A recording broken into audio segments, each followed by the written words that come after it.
Hey, this is Schwalbe, and today I'm going to show you how you can stream live for relatively nothing, potentially even for free.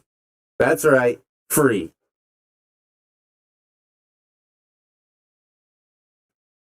And this is right at a critical point for many states in the United States here, dealing with, and we're going to age the video a little bit, the COVID-19 slash coronavirus thing. So a lot of states are shutting down public things, public gatherings, church services, schools, all that sort of thing. So if you need to get information out to a group of people, whether it be a congregation for churches, whether it be students for college, it doesn't matter. You will want to stream potentially. Maybe not create a video, upload it to YouTube, but live stream so that you can communicate actively with your viewers. If you have a laptop with a built-in webcam, you can do this 100% free right now. Download yourself the software OBS, install it, do some setups, bada bing, bada bang, you're good to go. All right, video done. But no, seriously, what is OBS and how do you stream for free or very, very little? And the important thing with streaming is that you have the correct equipment, which is going to be on the hardware side. It's a camera, usually, but it could be any video source, a audio source, and a computer or some sort of device to transmit. This tutorial is going to specifically talk about a computer, though. And then on the software side, OBS. That is going to be your virtual system to mix together your audio and your video and then send it out to the internet. All right. So speaking of your hardware and your camera and your microphone, seriously, if you already have a laptop that has a built-in microphone and camera, you're set. You're good to go. If you want to increase what you can show, then you can get yourself a webcam or even dedicated cameras that are outputting like HDMI and things of that nature. But sticking with something that has a USB connector is by far going to be the easiest because that just plugs into the computer. The computer through OBS is going to automatically detect that as a camera source, and you can just install it that way. Well, that's really all that we need to talk about with that. And you need a computer. OBS will work with Microsoft, so Windows. It'll work with Mac, and it'll work with Linux. So it doesn't really matter what kind of computer you have. OBS will work on it. On the software side, which is really where this tutorial is going to shine, OBS. OBS is something that you will want to install. It is completely free, always will be. And always has been. So when you stream, you have to stream to a service. Now, there are lots of individual services out there, such as Twitch, such as YouTube, such as Mixer, such as Facebook Live. There's a ton of them out there. I recommend that you stream to Restream.io. And this is why. You stream your one signal to Restream, and then they will restream, that's the name, to these other services.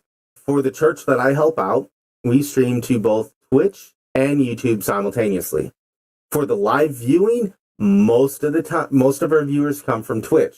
At the same time, we also stream to YouTube, and then we can go back and create video clips of both the message only, which is completely non-copyrighted content, so we can just upload that and share it freely. But if you broadcast music, then you'll need the special CCLI license for broadcast. Standard CCLI license does not cover broadcasting. It covers what's done on the grounds in the building, but as soon as you start broadcasting, you have to get that broadcaster's license.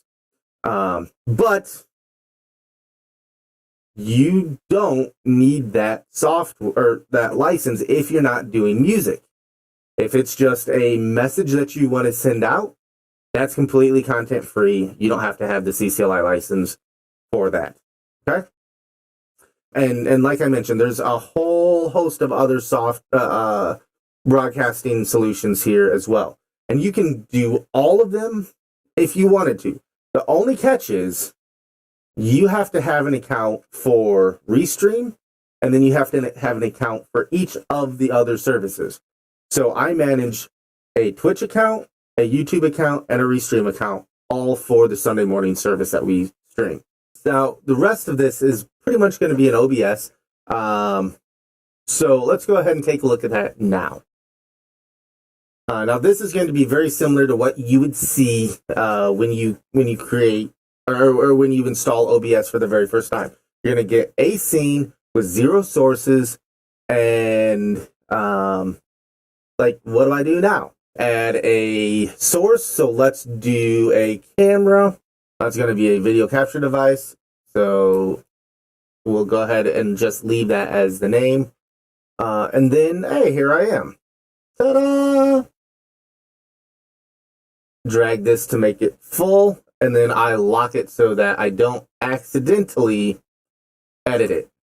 Because if you don't like it, you can grab onto something and then, oops, I just messed up my look. So let's go ahead and put that in place and then lock it. Okay, so now let's add in a audio source.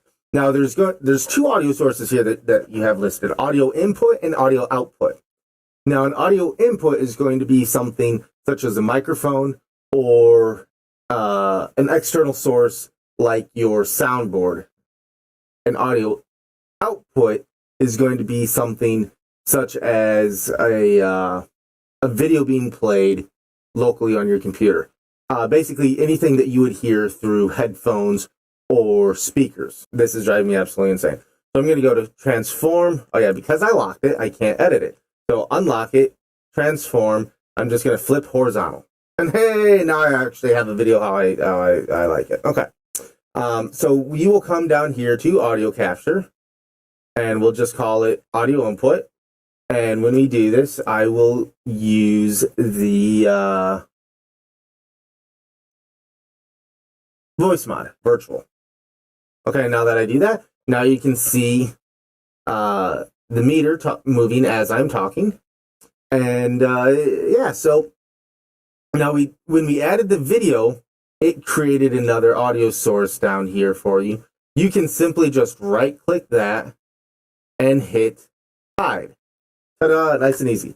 Now, under settings, I have adjusted this already, so it's very much worthwhile to show you here. Under audio, you could have multiple default audio sources that you can't remove. And I always find that very, very aggravating because I don't always want every audio source or specific audio sources to carry between scenes. So go to your settings and then go to audio and then click every audio option here to disabled. And you will get rid of all of those extra audio sources down here. And you're like, but my mic is already working. Aha. If you create another one, another scene, for example, and it's, here, and you want to have like a nice background image of some kind saying, this is my church, we're going to be starting service at this time, whatever, your microphone's still going. So the only way to counteract that, and I'll switch scenes here, the only way to counteract that is to click mute.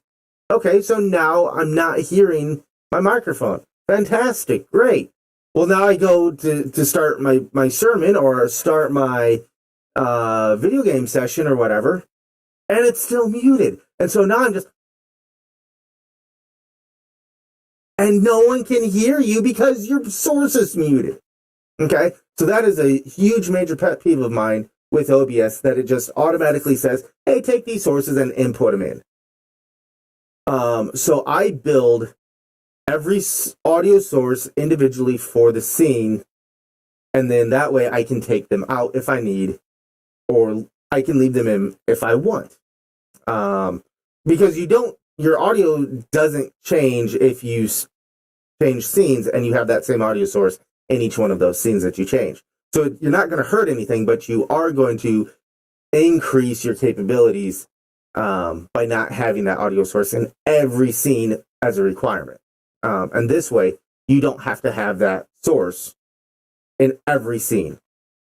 Okay, so while we are still in the settings, we have general, fine, whatever. You really don't need to deal with general too much right now. Stream, here's your services. So as you can see, there's a couple different restreams. It really doesn't matter which one, I don't think. But you can pick one of the restreams, and then you just say connect account. As soon as you do that, it gives you a login prompt from Restream. You type in your name, you type in your password, hit login, and then it'll automatically link all of your information. And it will also give you some cool added benefits of, and this is pretty cool here, those added benefits are going to be things like Restream's chat. And I usually put those services right along the side here. So anyway, that is a very basic rundown of some of those settings. Now, one thing that I also would recommend when you do this is check out your output and make sure, and I'm in advanced mode here, but you have advanced and basic. It really doesn't make too much of a difference as long as you're staying consistent in your audio tracks and things of that nature. You can adjust if you want to record simultaneous to your broadcasting. You can do that here. Here's your audio. You can change your audio bitrate from the default of 160 down to just 64 or all the way up to 320. And you can adjust every single track individually. The names don't really make any difference because you don't ever see those names anywhere other than this screen. But from the same point, if you forget, why did I set this audio source up? You can go back to this screen and see, oh, okay, I intended it to be this. And replay buffer is, chances are you're never going to need it. And that is under the advanced. So go ahead and pause the video now, copy over your settings here. This is what I would ultimately recommend that you do for your base configuration. Okay. And also on recording, I like to record every single track. I like to stick everything into a raw media format folder, and then it's specifically OBS. And then when I want to keep something, such as this video, I pull it out of that OBS and stick it into another folder. Again, still in the raw media folder as a root. And then when I save my masters, then I save that into another folder. That's just organizational. And I always save as MP4, and that's why I'm getting some of these warning messages. Because, well, you can read the warning messages yourself, but I like MP4. It has a lot of advantageous things, and the drawbacks aren't enough for me to worry about. All right. Under audio, this is where you can adjust your sampling rate if you want to do stereo or mono or any sort of additional things. Video, you can adjust your base canvas, which is what you put your things into, and then your output resolution is going to be what actually gets saved and or broadcasted. Hotkeys, you can go through and assign all kinds of hotkeys. So if you always want to switch back between two scenes, you can do, like, I always like doing Control Alt and then a number pad, and so that makes things nice and easy. And then advanced, again, I typically don't spend much time here. The most that I usually do here is adjust the recording file name format. That's about it that I adjust here in advanced. The other thing that I would always recommend doing is adding some filters to your audio. And actually, it makes more sense if I'm looking at it more this way, right? One of the filters that I always add first is a limiter. -1 is probably going to be your safest bet.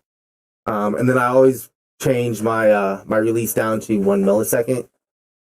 And then on top of that, I might put in a compressor of some form. And when I'm doing that compressor and attack, again, I always want to be as most aggressive as I can, which happens to be 1 millisecond. And then I usually do a release time of 250. And if that's not quite exactly how you want it now because of where it's limiting, you can change your threshold up and down. And as I'm changing my threshold, you can actually see the audio levels changing down here. But yeah, so you can change your thresholds wherever you feel like you need that. I usually find -20 to be the best. And again, all of these values you can just type in. And then if you're like, well, now my audio is not where it should be. Well, okay, so green means actually that it's low. Yellow is, okay, you're getting into a volume that is acceptable. Red, honestly, is where you want to be, as long as you don't peg out your audio. So if we go all the way max up, I'm pegging this out, right? If the whole bar is red, that's going to be nasty. You never ever want to see your entire bar red. So bring your output gain down here, let's say to 8, and now that actually seems to be a little bit okay. So when I'm talking here, we're hitting like, I don't know, anywhere between -6 and -8. So I might even be able to get by with increasing this to, let's say 10. Adding in 10 decibels of gain, and it seems to be all right. Now, if you realize something here, as soon as I did this and I'm pegging this out, well, how is that possible? I put a limiter in here. It's the order. Whatever happens first, or whatever's first in this line is processed first, and then second to third to fourth. So if I put the limiter at the very bottom, now when I'm talking, it's not pegged out. This is more of I'm being nice to the viewers than anything else.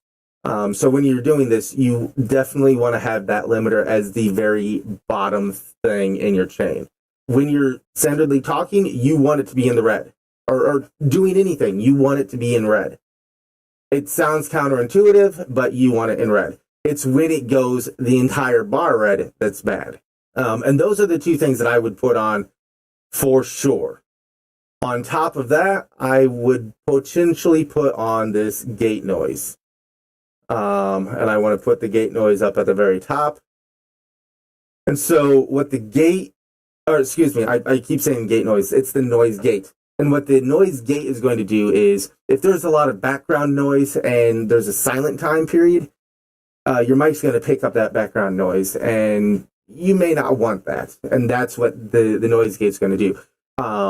So when I'm talking, I'm going over 15 decibels every time. So I could actually change this open threshold up to 15 and be fine. And then when it closes, we could close it at -25. So when that audio hits -25, it's not going to transmit any audio anyway. So noise gate, I always take that attack time and I put it to 1. I want it to happen as fast as possible.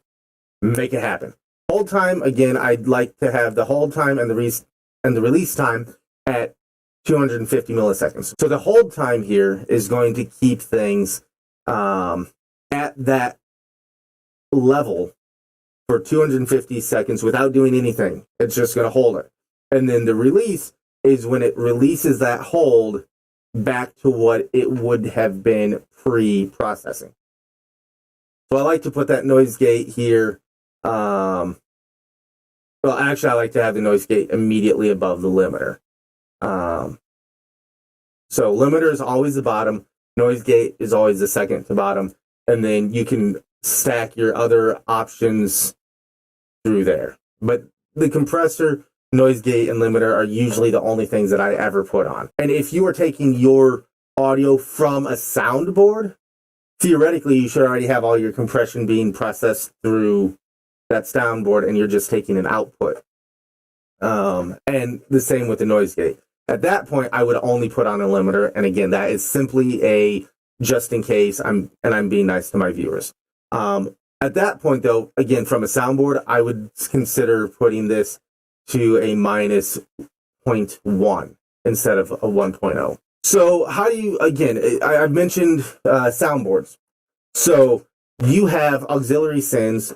So what you can do is use an unused auxiliary send and send it directly into your soundboard, or from your soundboard into your streaming computer as your microphone source. And so everything that happens on the soundboard gets sent to the stream. All right, so one thing to keep in mind is that when you are live streaming, people that are watching that don't have the ability to hear the instrumentation, vocals, or anything else live in the venue as they're happening. So they can only hear what the microphone picks up. Most microphones, for example, on a drum are not very loud because you have the ability to hear the drums live in the venue. So turn up that auxiliary send slightly for the drums because they'll need to hear extra drum than what is going to be in the venue.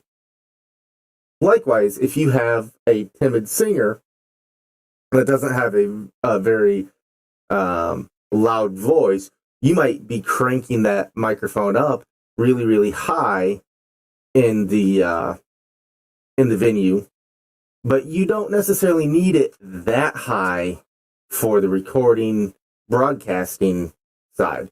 So you can kind of turn that auxiliary send down that's going to the computer. So just keep those kinds of thoughts in mind when you're doing your initial setup.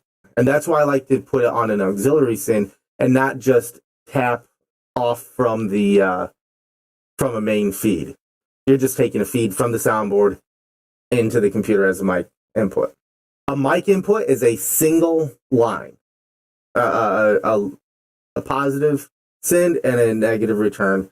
It's going to be like a mono plug going into the computer. A line in, and that is going to look like a stereo plug. It's going to have a left channel. It's going to have a right channel. So if you try to take a mono source from the computer or from your soundboard because you're only using one channel and use a adapter and go into a tip ring sleeve, the computer is going to read that plug as a line in, and it's going to do a left and right. And depending on how you have worked that adapter, you're only going to get sound out of one ear, and that's going to be really, really bad for your broadcast. So make sure you are using it correctly. If you need, take that single output, split it to two, and then just have a split mono. So you're sending the same signal to the left ear and the right ear. Or use a mono plug, and then your microphone source will only show as mono. So right now I'm showing as a stereo because I have two little tiny lines here. And so that's showing a stereo. A mono source is only going to have one solid line. And so you're going to be able to tell instantly.